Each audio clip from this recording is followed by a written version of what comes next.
दोस्तों, आज मैं फिर से आपके लिए धमाकेदार एक्शन मूवी लेकर आया हूं। तो आप चैनल को सब्सक्राइब करके बेल आइकन पर क्लिक कर लीजिए, जिससे हमारी वीडियो आप तक पहुंच सके। तो बिना टाइम पास किए वीडियो शुरुआत करते हैं। फिल्म की शुरुआत जेनिफर से होती है, जो एक नई स्नाइपर है। ट्रेनिंग के दौरान उसकी जबरदस्त शूटिंग स्किल इंस्ट्रक्टर एड्रियन की नजर में आ जाती है, जो उसे लीड शूटर बना देता है। सालों बाद 46 कंफर्म किल्स के रिकॉर्ड के साथ जेनिफर रिटायरमेंट के करीब पहुंच जाती है, लेकिन गलती से पता चलता है कि एड्रियन हथियारों की तस्करी कर रहा है। मेंटरशिप का शुक्रिया अदा करने और चुप रहने के बदले पैसे मिलने से प्रभावित होकर जेनिफर चुप रहने का फैसला करती है। एक दिन उत्सुकता से एक तस्करी वाले कंटेनर को चेक करती है, तो अंदर से एक लड़की की रोने की आवाज आती है। जेनिफर खोलती है और अंदर का नजारा देखकर ठिठक जाती है। साफ है कि एड्रियन सिर्फ हथियार ही नहीं, इससे कहीं ज्यादा तस्करी कर रहा है। जेनिफर खुद को उल्टी करने से रोक नहीं पाती। तभी उसे पता चलता है कि वो प्रेग्नेंट है। शायद मां का इंस्टिंक्ट जाग जाए, इसलिए जेनिफर एड्रियन को सीआईए को रिपोर्ट कर देती है। सीआईए एजेंट क्रूज को जेनिफर से मिलने भेजता है, ताकि तस्करी का पूरा डिटेल ले सके। लेकिन कोई नहीं चाहता कि ये बातचीत सुचारू चले। पलक झपकते ही सारे एजेंट एक एक सटीक गोली से मारे जाते हैं। संयोग से सिर्फ जेनिफर और क्रूज बच जाते हैं। यही तो विंडो है। क्रूज को गोली लग जाती है। जेनिफर फौरन क्रूज की गन चेक करती है। सिर्फ एक बुलेट बची है। वो क्रूज को किचन में घसीट ले जाती है, कैबिनेट से सामान निकालती है और खून रोकने की कोशिश करने लगती है। उनकी सबसे बड़ी परेशानी है हथियारों की कमी, इसलिए जेनिफर किचन के सामान से एक तड़ाई हुई बम बना लेती है। अचानक बाहर से पैरों की आहट गूंजती है। जेनिफर सांस रोक लेती है, सही मौके का इंतजार करती है। वो अपनी आखिरी बुलेट से घुसपैठिए को घायल कर देती है। वो एड्रियन है। एड्रियन जेनिफर के बेबी बम को घूरता है। जैसे ही एड्रियन जेनिफर को खत्म करने वाला होता है, दरवाजे के पीछे बम फट जाता है। सीआईए का बैकअप ठीक समय पर आ जाता है और जेनिफर को हॉस्पिटल ले जाते हैं। ब्लेड उसके नाभिनाल को छू गया था, लेकिन बच्चे को कुछ नहीं हुआ। जेनिफर को एक बेटी पैदा होती है। सीआईए डायरेक्टर बताता है कि एड्रियन फरार हो गया है, यानी वो और उसका बच्चा अभी भी खतरे में है। मेरी बच्ची कहाँ है? डायरेक्टर कहता है कि वो M24 से 300 मीटर दूर दुश्मन को मार सकती है, लेकिन उसकी बेटी ऐसा नहीं कर सकती, खासकर जब दुश्मन उसका अपना इंस्ट्रक्टर हो। डायरेक्टर के लफ्जों से प्रभावित होकर जेनिफर मुश्किल से पेरेंटल राइट्स छोड़ देने के कागजात साइन कर देती है। सौभाग्य से क्रूज भी बच जाता है। जेनिफर का फर्स्ट एड जान बचाने वाला था। जेनिफर क्रूज से कहती है कि हर साल अपनी बेटी का जन्मदिन पर फोटो भेज दे। इंक्यूबेटर में अपनी बेटी को देखकर जेनिफर चुपचाप अलविदा कहती है। उसके बाद जेनिफर अकेले नाव से अलास्का तिलिंगित बे के एक छोटे शहर में चली जाती है। वहां उसे अपना पुराना साथी जॉनसन मिलता है। जॉनसन उसे बर्फीले जंगल की गहराई में ले जाता है, एक केबिन तक, जो उसका नया घर बन जाता है। जेनिफर बर्फ के मैदानों में बस जाती है। 12 साल पलक झपकते बीत जाते हैं। अपनी कमाल की निशानेबाजी से जेनिफर इलाके की सबसे अच्छी हंटर बन जाती है। एक दिन अपने शिकार को निकालते हुए उसे एक स्नो वुल्फ मिलता है, जो उसके शिकार को चुरा रहा है। जैसे ही ट्रिगर दबाने वाली होती है, भूखे बछड़ों का झुंड दिख जाता है। आखिरकार वो गोली नहीं चला पाती। वुल्फ संकेत समझकर चला जाता है। जेनिफर शिकार को केबिन खींच ले जाती है तो जॉनसन मिलता है, जो उसके मेल लेकर आया है। लिफाफे में एक कार्ड है, जिसमें कोऑर्डिनेट्स और टाइम लिखा है। साथ में यूनिवर्सल एयरलाइंस का कार्गो मैनिफेस्ट। क्रूज बिना वजह ये नहीं भेजेगा। मतलब साफ है कि जेनिफर की बेटी खतरे में है। जेनिफर फर्श के तख्ते उछालकर सालों पहले दबी स्नाइपर राइफल निकाल लेती है। कोऑर्डिनेट्स फॉलो करके वो कार्गो कंटेनर में छिप जाती है और ओहायो के यूनिवर्सल एयरलाइंस ट्रांसपोर्ट सेंटर पहुंच जाती है। क्रूज ठीक टाइम पर आता है। वो बताता है कि एक हफ्ते पहले एटीएफ ने 2 आतंकियों को पकड़ा था। उनके सामान चेक करते हुए उनकी बेटी की फोटो मिली। साफ है कि वो टारगेटेड है, जिसका नाम जोई है। जेनिफर लड़की के स्कूल पहुंचती है, बस एक झलक पाने को बेताब। जोई की एडॉप्टिव मां एक जवान ब्लैक औरत है। जोई को उसके साथ हंसते मुस्कुराते देखकर जेनिफर को यकीन हो जाता है कि उसकी बेटी की जिंदगी अच्छी रही है। आने वाले दिनों में जेनिफर बेटी की हर जगह छाया बनी रहती है, ताकि उसे बचाए रखे। अचानक प्लेग्राउंड के पास एक शक की वैन खड़ी दिखती है। जेनिफर फौरन अपनी स्नाइपर राइफल जोड़ लेती है। दूसरी तरफ से एक और वैन आती है और कई गुंडे उतरते हैं। फिर पास की बेंच पर बैठे आदमी को स्पॉट करती है। उसके गले के टैटू से पता चलता है कि वो टेरांटुला है,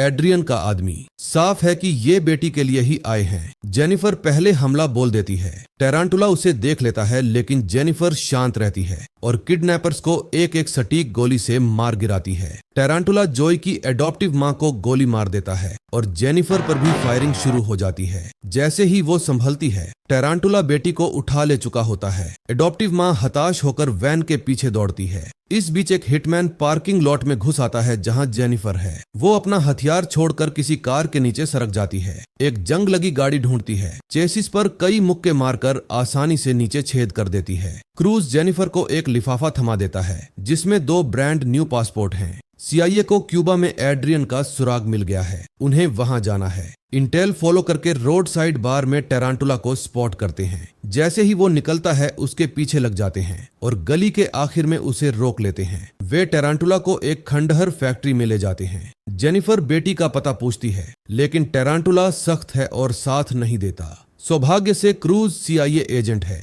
CIA के खास पूछताछ तरीकों से टेरांटुला जॉय का ठिकाना और दुश्मनों की ताकत बता देता है। वे बताए गए लोकेशन पर पहुंचते हैं। जेनिफर अपनी स्नाइपर राइफल सेट कर लेती है। क्रूज बिजली काट देता है और अंधेरे का फायदा मिलने से उनका मिशन और आसान हो जाता है। आखिरकार कॉरिडोर के आखिरी कमरे में जेनिफर को अपनी अपहृत बेटी मिल जाती है। जॉय को पता नहीं कि वो कौन है, लेकिन जेनिफर जबरदस्ती उसे ले भागती है। जैसे ही जॉय क्रूज को देखती है, वो उसके आगोश में कूद पड़ती है। खतरे को हमेशा के लिए खत्म करने को जेनिफर कंपाउंड लौटती है ताकि एड्रियन को मार सके, लेकिन बदकिस्मती से वो हरामी कहीं दिखता ही नहीं। तीनों रातों रात क्यूबा से अमेरिका लौट आते हैं। कार में चुप्पी छाई रहती है जबकि जॉय फोन पर सर्च कर रही होती है कि DNA से बायोलॉजिकल मां कैसे पहचाने। एक गैस स्टेशन की दुकान पर जेनिफर जॉय को कुछ स्नैक्स खरीद देती है, लेकिन सालों से हर रोज मिस की हुई बेटी के सामने वो बोलने को शब्द नहीं ढूंढ पाती। क्या आप मेरी माँ हैं? आप कहाँ जा रही हैं? क्रूज अभी आता है, तुम कार में ही रुक जाओ। सच तो ये है कि वो किसी से ज्यादा मिलने को बेताब है, लेकिन उसके पास इससे ज्यादा जरूरी काम है। बाकी खतरा एड्रियन को मारना। क्रूज जॉय को लेकर चला जाता है तो जेनिफर आंसू नहीं रोक पाती। जल्द ही क्रूज और जॉय CIA सेफ हाउस के करीब पहुंचते हैं, लेकिन तबाही मच जाती है। हमलावर एड्रियन है, चेहरा गंभीर जलने के निशानों से भरा हुआ। 12 साल पहले जेनिफर के तदर्थ बम की याद। अचानक जेनिफर मोटरसाइकिल पर गरजती हुई आती है,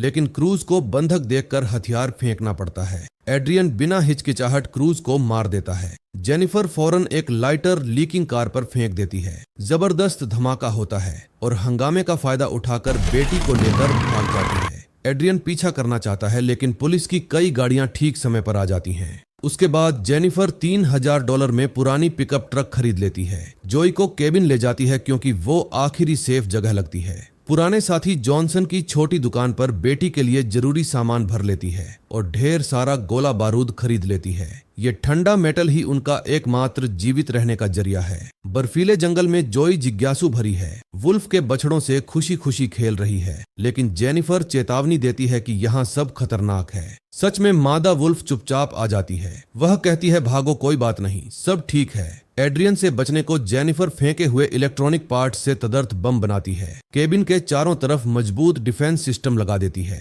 एक दिन जेनिफर चौंक कर उठती है और जॉय गायब मिलती है। निशान फॉलो करके आखिरकार वो वुल्फ के डेन के पास जॉय को देख लेती है। जॉय बर्फ में बछड़ों से खेल रही है। जेनिफर पहले हस्तक्षेप नहीं करती, लेकिन अचानक एक बछड़ा जॉय के हाथ को काट लेता है। जेनिफर चेतावनी की गोली चलाकर वुल्फ्स को भगा देती है। बेनकाब होने के खतरे में भी जेनिफर जॉय को शहर के हॉस्पिटल ले जाती है इलाज के लिए, लेकिन घाव भरते हुए जॉय डॉक्टर को अपना असली नाम बता देती है। जेनिफर फौरन जॉनसन के पास पहुंचती है। उसने अपना नाम बता दिया, वो कंप्यूटर में डाल देंगे, तुझे उसे ले जाना है। जेनिफर को एड्रियन के तरीके अच्छे से पता है, अब बस वक्त की बात है, वो उन्हें ढूंढ लेगा। लेकिन एड्रियन उम्मीद से भी तेजी से रिएक्ट करता है। वो ढेर सारे हिटमैन लेकर पहुंच जाता है, साफ अच्छे से तैयार। जॉनसन फौरन जेनिफर को अलर्ट कर देता है। जेनिफर कहती है जॉय को लेकर तुरंत निकल ले, लेकिन जब जॉय को पता चलता है कि मां अकेले खतरे का सामना करने वाली है, वो जॉनसन की ट्रक चुरा लेती है और केबिन की तरफ मुड़ जाती है उसे ढूंढने।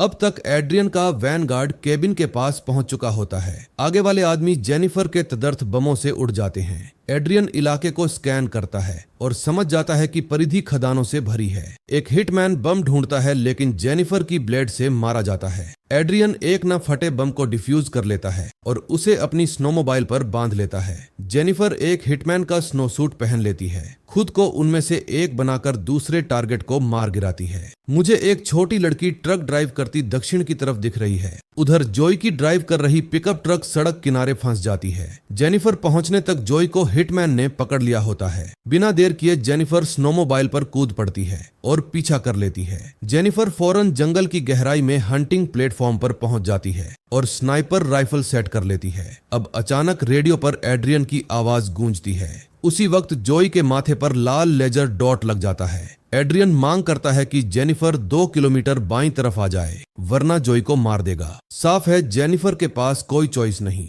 वो आदेश अनुसार अपना सारा गियर उतार देती है। स्नो कैमोफ्लाज उतारते ही वो एड्रियन पर झपट पड़ती है। दोनों बर्फ पर जानलेवा जंग लड़ते हैं। अचानक गोली की आवाज होती है और दोनों ढलान से लुढ़क जाते हैं। गोली जोई ने मारी थी। जैसे ही वो नीचे जेनिफर को चेक करने जाती है, एड्रियन उसे मौत का आगोश थाम लेता है। जेनिफर तड़पते हुए होश में आती है। पीछे मुड़कर देखती है तो एड्रियन बेटी को ले जाने वाला होता है। वो जमीन से स्नाइपर राइफल उठाने की ठान लेती है। गोली एड्रियन के माथे को चीरती हुई निकल जाती है। वो तुरंत मर जाता है। जोई उसे गाड़ी से लात मारकर उतार देती है और अपनी मां की तरफ दौड़ पड़ती है। फिल्म के आखिर में जेनिफर खुद जोई को उसके एडॉप्टिव पेरेंट्स के घर छोड़ आती है। जेनिफर चली जाती है लेकिन सच में नहीं गई। वो जोई पर चुपचाप नजर रखने का दूसरा तरीका चुन लेती है और फिल्म यहीं खत्म होता है। तो आपको यह वीडियो कैसा लगा? अगर पसंद आया हो तो सब्सक्राइब करना मत भूलना। मिलते हैं नेक्स्ट वीडियो में।